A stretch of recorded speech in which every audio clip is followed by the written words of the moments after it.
જો મિત્રો આ બગલું મરી ગયું છે, હવે આને ખાડો કરીને દાટી દઈશું આપણે. હાલો તો આપણે હવે બગલાને લઈએ છીએ. આપણે ખાડો જો આપણે ગારે છે, હવે આમાં આપણે દાટી દઈશું. તમે પણ આવા કોઈ પક્ષી મરી જાય તો એને દાટી દેવાનું.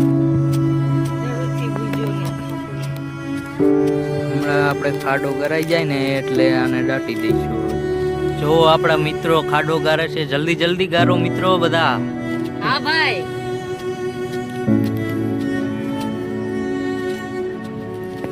જો મિત્રો પેલા આપણે હવે મીઠું નાખી દઈશું. નાખો મિત્રો.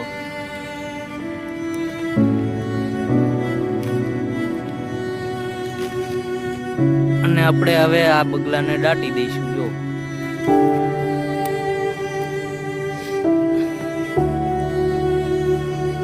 શાંતિથી ધીરે ધીરે લખો. बस આપણે હવે આને દાટી દઈશું.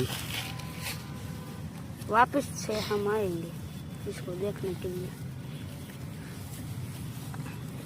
ભગવાન એની આત્માને શાંતિ આપે.